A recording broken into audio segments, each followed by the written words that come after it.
Hi. So, I have been thinking about,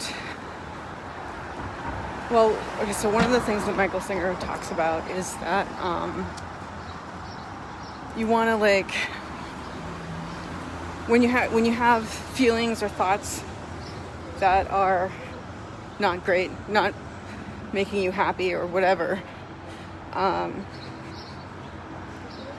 you loosen, you take a deep breath, you notice them, you're conscious of them, you take a deep breath, you relax your shoulders, you unclench everything in your body, and you just look at them, right? And then you lean away so you don't get involved with them. Meaning you just don't listen, right?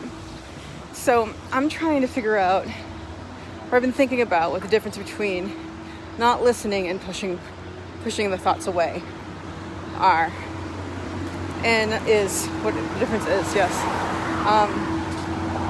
And what I think is that they're similar in the fact that the ultimate goal is not to have them in your head.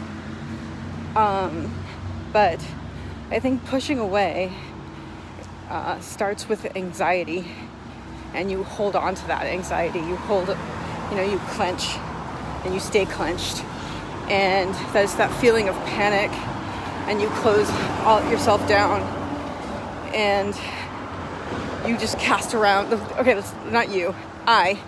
The difference for me, and this might be different for other people, the difference for me is like I tense up, I have that panicky feeling, I look around, I have to find something else to distract me, and it still doesn't work,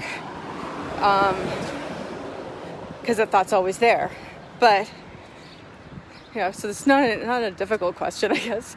But when I feel the feeling, I have the thought, I see it, I relax, I allow it to be, which isn't fun. I don't like it. Sometimes it's just a feeling, sometimes it's a feeling in my body and an emotional feeling. Sometimes it's just an emotional feeling. A lot of times it's just uncomfortable. But I am learning to become comfortable with being uncomfortable. You have to learn to tolerate things. Things aren't always going to be... it's like the same thing every day, right? Things aren't going to be the way you want them. And that's going to cause whatever it causes inside of you. And you need to be able to tolerate that. Because if you're not, then you can't handle life. And who wants to go through a life where you can't handle life? Right? So, I'm having a feeling. It's a lot of heart beating faster, kind of panicky feeling. Relaxing my shoulders. So that's what I think the difference between letting go and pushing things away. It's a matter of relaxation, and a matter of acceptance of the thought and the feeling, and allowing it to be, and just relaxing, and relaxing your body, noticing it and not engaging. Whereas pushing away is tense. You push, you have that, all tons and tons of negative emotions, not just because of the negative emotion you're trying to push away, but because you can't push it away, or because you're trying to push it away and you're not doing a good job, so you panic even more because you don't want that feeling, because for some reason that feeling is so threatening to you that you need to push it away. So I think in the end, pushing things away makes it a lot more painful in an ironic twist. Like twist, right? An ironic twist. You're trying to push it away rather than allow yourself to feel it. And that just adds to the negative feelings. That just creates more negative feelings. But I'm just going to go for a walk today. I'm not really going to a cafe or anything. Anyway.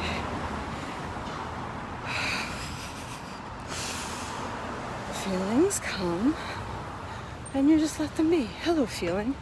Hello, sadness and loneliness. Hello, anxiety. Hello, depression. Well, depression, it's a different story. That's a different story. We could talk about that some other time. But right now, I'm just letting go and allowing myself to feel what I feel. And it's sort of similar, I think, in a way to just another thought I'm having, which is I keep wanting to think about things. I keep wanting to think about, the ex and my ex and all the stuff attached to that. And that doesn't help. But see, this is the issue too. Like, where does it come to where I'm avoiding it, right? What's the difference between not getting involved and avoiding? Am I avoiding my emotions on this? Rather than dealing with them. That's a more difficult thing, right? If I'm choosing not to get involved with my thoughts about this, am I avoiding it? But I find that when I allow myself to get involved with the thoughts, let's just push the button, right? Let's just push the button. I find that when I allow myself to get involved with my thoughts and emotions regarding it, it doesn't help. It just doesn't help. It doesn't make me feel better. And it's hard not to get swept up in them sometimes, but I think the key is to make the effort to not engage, right? And again, like relaxing, letting go, not avoiding, not like avoiding. I kind of feel that like it's similar, right? It's like, oh, there it is, I gotta run away, right? Whereas this isn't running away from it, it's noticing it, accepting it, allowing it, but not engaging with it. I hope you understand what I mean by that. Thanks, Mike. Yeah, I am going to take a long walk, but I do need to get some work done. And that's another thing I was sort of thinking about this morning. See? Okay, so that's an example, right? I wanted to talk more about what I was just talking about. And that's okay. I have that feeling because I guess in a way it's holding on, right? Excuse me. It's the opposite of letting go and the opposite of pushing away. It's holding on. And I just want to keep that alive in there because somehow I feel like it'll keep me more connected to him and to the relationship. But that's not true. It's just going to make it harder.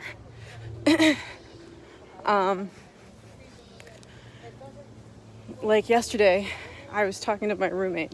I don't remember if I talked about this yesterday on my live, but I think I talked a little bit about it. But he's going to Egypt, going back to his mother country. He's a citizen here, and he's lived here for half of his life. But he's going back to visit family, and at the end of the week, and it's been 3 weeks. See, I'm engaging with it. I am engaging with it. But see, now here's where the difficulty comes in for me. Like, I also want to describe everything that is happening so you get an idea. And like, if I keep not engaging, then I don't want it to look like, oh, it's so easy to do this. I'm not having any difficulties whatsoever. So, okay. So I was thinking, we haven't spoken in 3 weeks, and I was thinking of texting him, like, have a good trip, be safe, or whatever. But she's just like, what would that accomplish, though? It's like, well, nothing. In the end, it doesn't accomplish anything because it just ends up making me feel worse. And it might hurt him, too. And if it's over, which it is, and there's no question about it, which there isn't, then He's living his life and I'm living mine. Which means I need to not engage with that and focus more on my life. One of the things that I've been waking up, so pretty, look at this, I don't know if you can see this, right, there we go, pretty, right? So one of the things I've sort of been waking up with, and this isn't new for me, but I wake up to the thought of like, this is all pointless, life is so pointless, why am I even here, I have to go through another day, blah, blah, blah, which aren't, the best thoughts to wake up to. Take a left. They're not the most fun to have. Not the best way to start the day out, which is one of the reasons I like to journal so much, because you can direct your thoughts a bit more when you do that. So, all right, I'm across the street.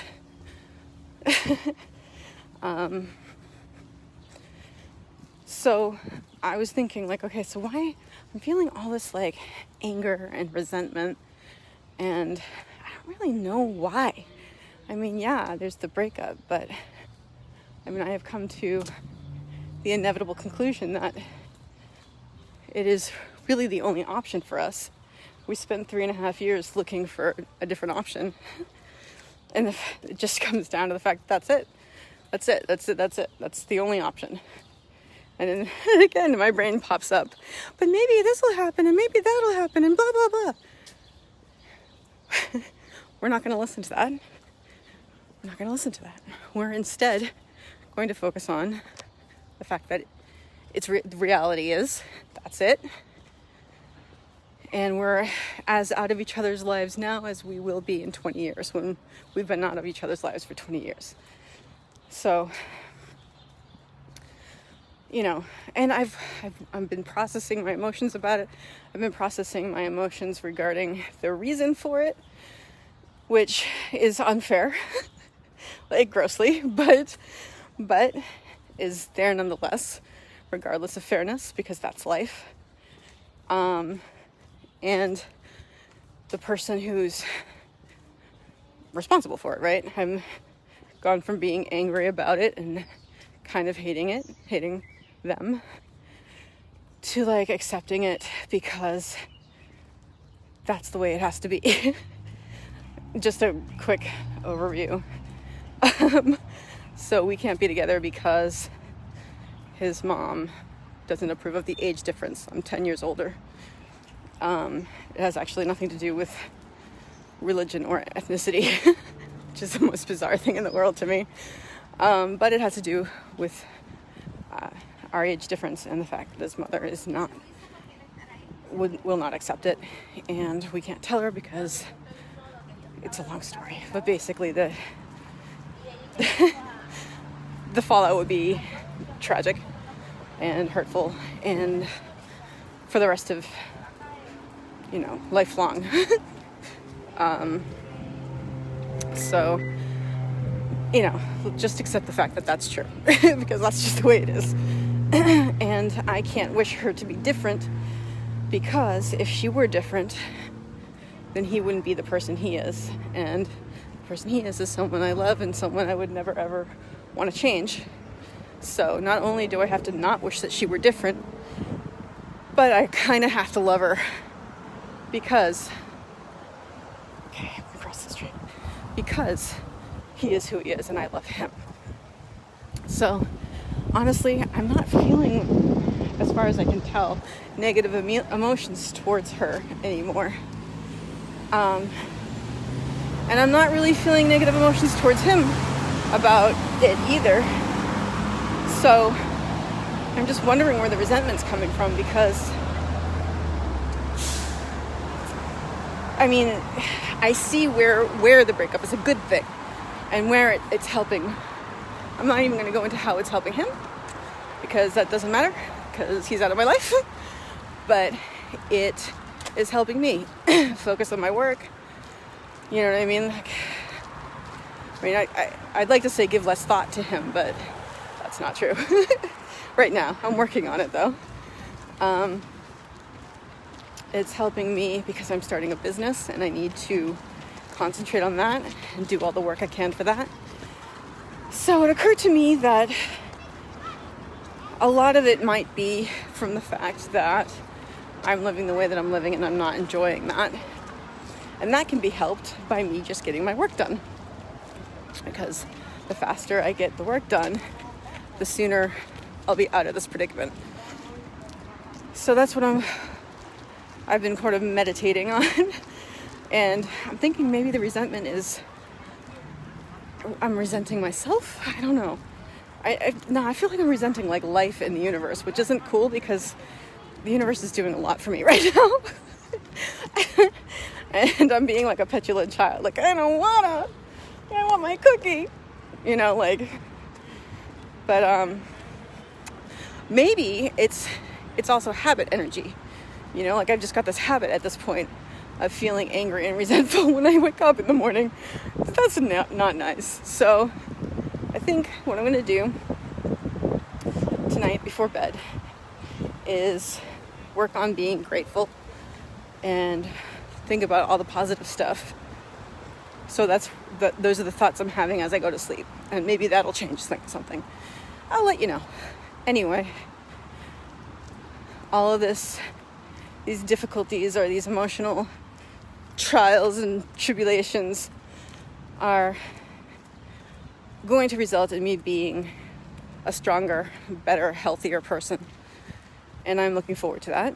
So even though I don't particularly enjoy the feelings that I'm feeling, I can be grateful for them because I'm learning to navigate them in a healthy way. And that has to happen in order for me to have a happy life, in order for me to be that stronger person, in order for me to find what I need within myself rather than find what I need without myself, outside of myself, which doesn't work. So I need to be able to find what I need within myself. And this is how it's going to happen. So I am grateful for it. I am grateful for it, which means you can choose, right, to be grateful. So I'm just going to leave you with the final thought to remember you can always choose to have a grateful day.